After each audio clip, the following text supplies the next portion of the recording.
Second skill, the Indomitable. Being a passive skill, it enables each ally to block certain control effects. Notice that the effects blocked by this skill charge the runes in Khorus Runic Circle. The control effects that trigger this skill are as following: silence, charm, blinding, stun and mind control. It may not be wrong to consider that Khorus's pet is quite like Sebastian in its specific abilities for removing control effects. Now, a nice way to see how the second skill works is when you simulate a 1 versus 1 battle with Arachne or Lian. Simulation tested, Arachne alone attacking Astaroth with Khorus field pet in battle.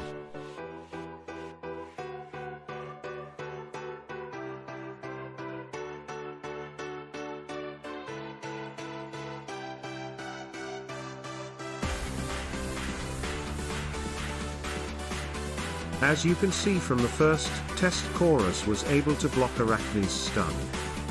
We then run a set of 3 tests on Arachne with Mara patronage and Helios with Biscuit patronage to attack Astaroth and Sebastian, and another set of 3 tests with the same team attacking Astaroth with field pet Khorus.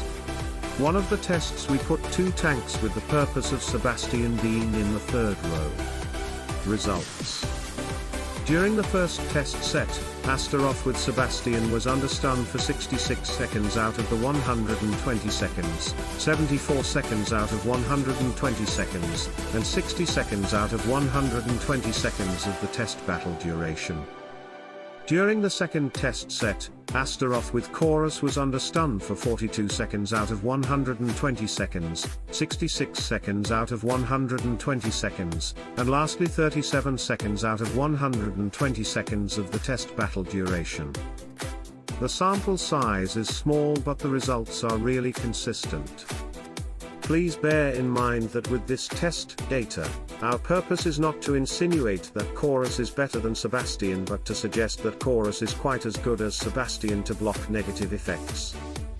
Finally, do please remember that Khorus blocks effects, not skills. For example, Khorus blocks Isaac's silence, but his skill continues to be boosted by a magic attack. Stun effects blocked by Khorus. Andvari Stone Grasp. Andvari Titan's Fist. Arachne Demolition Robot. Arachne Hyper Jump. Astrid and Lucas Tracker's Mark. Aurora Crystalline Onslaught. Cleaver Mutilation. Daredevil Discharge. Dark Star Black Arrows. Faceless Power Throw. Fox Concussion. Ishmael Storm Blades. Kark Nexus of Horror. Lars Lightning Bolt. Lilith Underworld Seal. Luther Gehenna. Luther Sentence. Mojo Cursed Bones. Orion Antimatter Blast. Peppy Frolic. Peppy Masquerade. Jiri Fury of Akreb Ulmi. Silence effect blocked by Khorus. Isaac Teslin's Overdrive. Kira Blade Whirlwind. Thea Vow of Silence. Control effect blocked by Khorus. Dark Star Control. Mara Mind Control. Charm effect blocked by Khorus. Lian Conciliation. Lian Enchantment.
Resilience Aura. The owner/patron and 2 allies with intelligence as their main stat that stand in front and behind the owner are granted a resilience aura each. The patron with the resilience aura converts 50% of magic damage they deal into shield.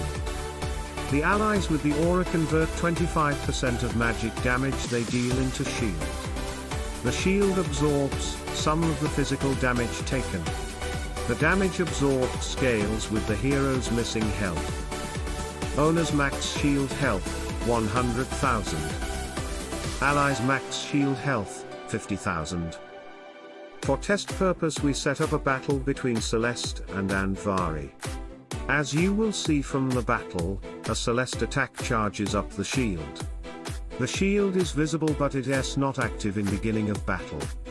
The shield starts to work when Celeste loses health.